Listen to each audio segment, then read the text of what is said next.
Welcome to Weekly Digest, where we highlight the works of ministers of government as they push the administration's development agenda. 13 local specialist medical doctors have graduated from training they received from the Chinese Medical Brigade. This is the second batch of doctors to graduate from the Resident Training Program, an initiative by the Ministry of Health and the Cooperative Republic of China. We see a lot of importance in getting more people trained. So it's not just good enough for us to have medical doctors that are with their undergraduate and coming in and not doing specialized training. Because if we're going to offer high quality health care, we need to upgrade training. And so we have been actively seeking various avenues for this type of training. And I think we have found a very good and reliable partner with the government and people of China. Health Minister Dr. Frank Anthony says there has been a decrease in the number of dengue cases in Guyana. Minister Anthony noted that this decrease can be attributed to the fogging exercise that is being conducted countrywide. We have a number of cases of dengue, and right now it's not on the rise. What we are seeing is a decrease in cases. About a month ago, we had about 400 cases in a given week, but we have seen that drop off significantly, so now we're down to about 200 cases per week. So we're seeing a decline, and that's because we've been doing a lot of work in terms of fogging. So we have been, every night, once the weather permits, we've been fogging.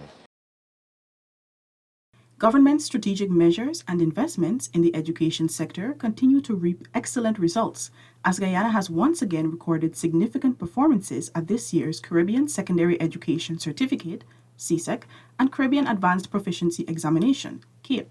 The fact that you made it to fifth form or grade 11 and wrote these exams when we just came out of a pandemic that saw millions of children across the world exiting prematurely high school means you are already a winner. Prime Minister, Brigadier Retired Mark Phillips, has reaffirmed government's commitment to ensuring that all Guyanese have access to opportunities to improve their lives. He gave the assurance in Carasabai, Region 9, as he delivered a number of solar home system units that will equip each household with access to reliable electricity. You can continue getting the benefits that the government of Guyana is rolling out to all the people of Guyana, wherever you are located. This is the time for development of Guyana. This is the time when you, as people of Guyana, will benefit from all the revenues of this country. Also, more information and communications technology, ICT, hubs are being established to expand internet coverage to strengthen telemedicine in the hinterland. More than that, we're also expanding the internet coverage so we could go into what you call telemedicine. What that means, a big word, but it means that we use the ICT connectivity to improve the delivery of medicine to the people. So it means the doctor could be at the health center here, you have a condition that he cannot treat properly, he can take photographs using the internet and send it to Georgetown. And the doctors, the specialists in town, will look at those photographs, look at the x-ray, look at the video, and direct him how to treat you. Government remains committed to strengthening our international ties, and AmCham has been playing a key role in promoting trade and economic relations between Guyanese and United States interests. We continue to encourage American investors to explore and look for opportunities in the various sectors. Residents and farmers of Melanie Damishana and surrounding areas along the East Coast Demerara corridor have been assured that several canals will be desilted to improve drainage. Enterprise coming across Melanie. I saw there are a lot of encroachment on the reserve. As a result of that, our machine cannot get free access to desilt the canals. I've spoken to some of the residents, they agree I have put some other plans in place where the machine will maneuver to go to different parts of the reserve so that we can clean those canals. The residents were very satisfied that they will cooperate with the machine and they will have this kind of drainage. To mitigate flooding in many farming areas while increasing food productivity, residents along the East Bank corridor will soon benefit from the construction of a brand new pump station at Craig. A contract of approximately $1 billion was signed to execute the project. I went to Craig, the entire East Bank. People said that, look, we have to wait for tidal drainage. We need 24-hour drainage because the tidal drainage cannot drain the area. The drainage capacity need to improve. I told them, I heard them. When we were planning our budget for this year, we put in our budget to build a brand new pumping station on the East Bank of Demerara, and yesterday the contract was signed to build a brand new pumping station at Craig, Jimbo Crossdale. And that is about $1 billion. So this shows how we are responding to the needs of our people. Farmers of Salem and neighboring communities in Region 3 will benefit from agriculture infrastructure to boost food production, as $30 million will be expended to desilt all the internal drains in the village. So all these things are in the pipeline for us. And in another year from now, all these will come into effect. So with your activity, with producing what you are doing, and with the other activities that we are doing across this country, Guyana will once again become the powerhouse for agriculture and food production in the Caribbean. While the country is improving its diverse range of agricultural products, there is a high demand for Guyana's rice on the international market due to the shortage of the commodity globally. We are getting additional requests now for new markets, places like Spain and other European countries, because countries that normally produce rice and grain in a large scale would have scaled down in terms of exporting. So they are looking to countries like our country and so. To accompany the large-scale infrastructural and socio-economic transformation underway, government continues to explore ways to improve the quality of transportation services. As a government, we are not sitting on our hands and clicking our fingers and saying, look what is happening.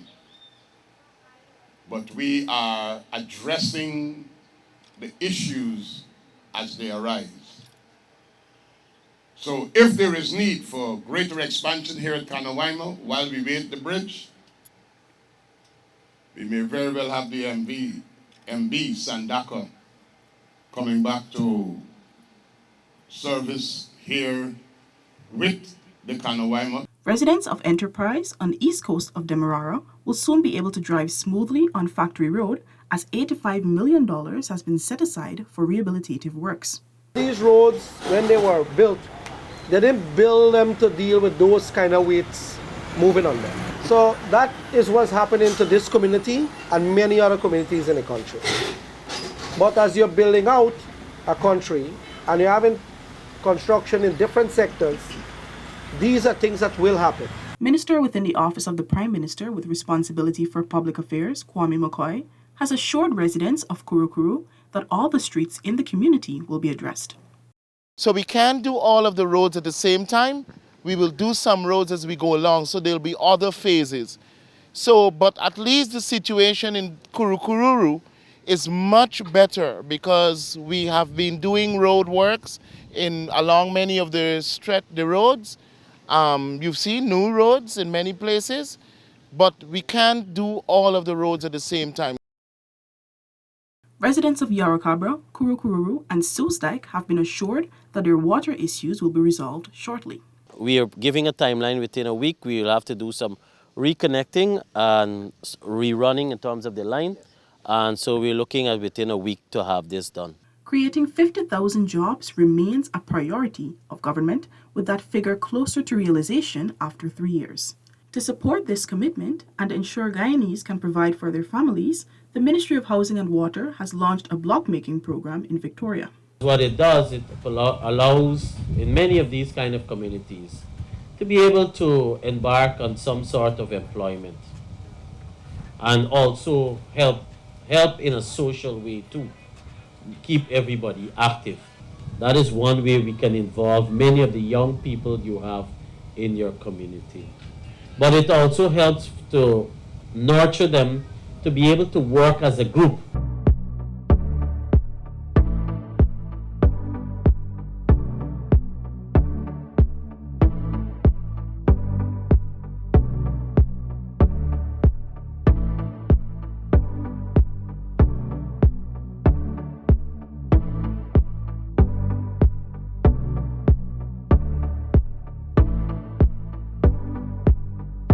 We've streamlined or how we do it for Dream Realize. So what normally happens is the selection process happens before today, and those persons have been called, the necessary letters have been prepared, so they have a letter when they're coming, so we don't have to keep searching the database if these persons were called.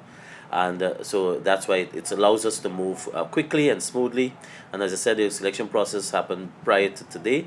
And so that in that way we are able to do the volume. Prior, what happened, we only could have maybe do about 600 because the time it took. So we've done some streamlining in that regard. Guyanese can now enjoy access to a diversified range of electronics as Korean international technology brand LG Electronics has opened a flagship store on Water Street, Georgetown, Guyana. I see the forging, indeed we in government see the forging of such partnerships as significant parts of a bigger whole. And that bigger whole is this comprehensive transformation of Guyana, of which you hear our president and members of our cabinet, myself included, speaking so frequently about. The first 1823 Bicentennial Cultural Festival, which was hosted by the government through the Ministry of Culture, Youth and Sports, is making headway in honoring African tradition and history. Certainly, all of us, our background, we have a history. And that history fused together is what makes Guyana unique. And this one people, one nation, one destiny, ultimately striving for a one Guyana. This brings us to the end of this edition of Weekly Digest. For these and other government-related information, do log on to our website, dpi.gov.gy, and our social media platforms as well. Goodbye.